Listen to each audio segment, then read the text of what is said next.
안녕하세요. 소리성모 이비인후과 원장 이승훈입니다. 수면 중에 호흡 정지가 빈번하게 발생하는 수면 무호흡증. 수면 무호흡증은 불면증을 생기게 할 수 있는 만큼 위험한 증상인데요. 수면 무호흡증 역시 어떻게 나타나게 되는지를 파악해야 치료가 가능한 만큼 원인 파악이 중요합니다. 오늘은 바로 이 수면 무호흡증의 원인부터 해결 방법까지 알려드리고자 합니다.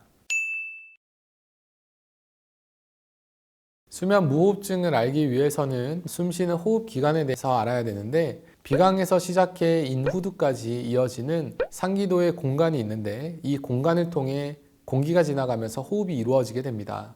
그런데 이 공간이 좁아지는 해부학적 문제를 가지고 있다면 코골이, 수면 무호흡 증상이 나타날 수 있습니다. 특히나 비만으로 인하여 목 부위에 지방이 축적되거나 혀, 편도 등의 조직이 비대해진 경우에도 상기도가 좁아져 코골이와 수면 무호흡 증상이 나타날 수 있습니다. 이 외에도 턱이 비정상적으로 짧고 목이 굵은 분들, 인두 주변 근육 기능 문제로 인두의 기도 확장근의 힘이 횡격막에 의한 흉곽내 음압을 이겨내지 못해 발생할 수도 있는데요. 소아의 경우엔 편도 아데노이드 비대로 인해서도 증상이 발생할 수 있습니다. 수면 무호흡증은 자는 동안에 기도가 폐쇄되면서 발생하는 폐쇄성 수면 무호흡증이 있고, 호흡을 관장하는 중추기관이 문제가 발생하여 생기는 중추성 수면 무호흡증, 그리고 두 가지 유형이 혼재되어 있는 혼합성 수면 무호흡증이 있습니다.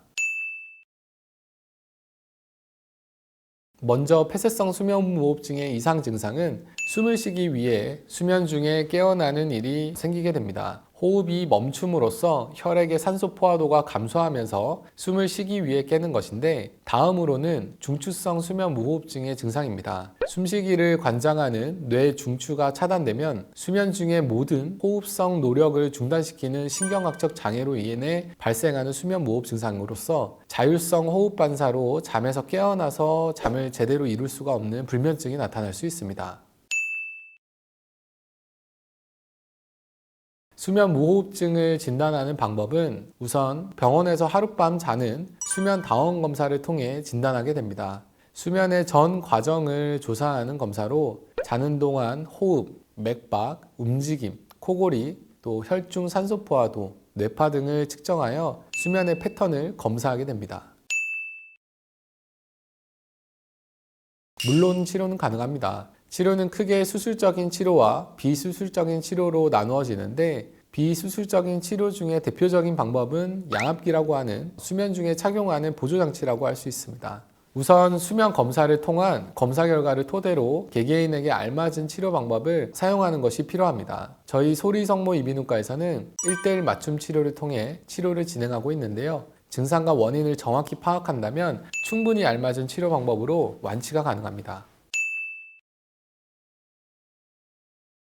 가장 큰 위험은 상기도 폐쇄로 인해 질식할 수 있고, 정신신경학적 이상, 심폐기능 이상, 뇌혈관계 이상, 대사장애 등이 발생할 수 있어 조속히 치료하는 것이 중요합니다. 수면 무호흡증은 인간의 수면, 호흡에 영향을 끼치는 만큼 빠른 치료가 필요합니다. 또한 비만, 식습관, 스트레스 등도 수면 무호흡증의 원인이 될 수 있기 때문에 평소 건강관리를 잘 지키는 것이 필요합니다. 평소 건강관리를 위해선 생활습관을 규칙적으로 지킬 수 있도록 노력하는 것이 중요하겠죠.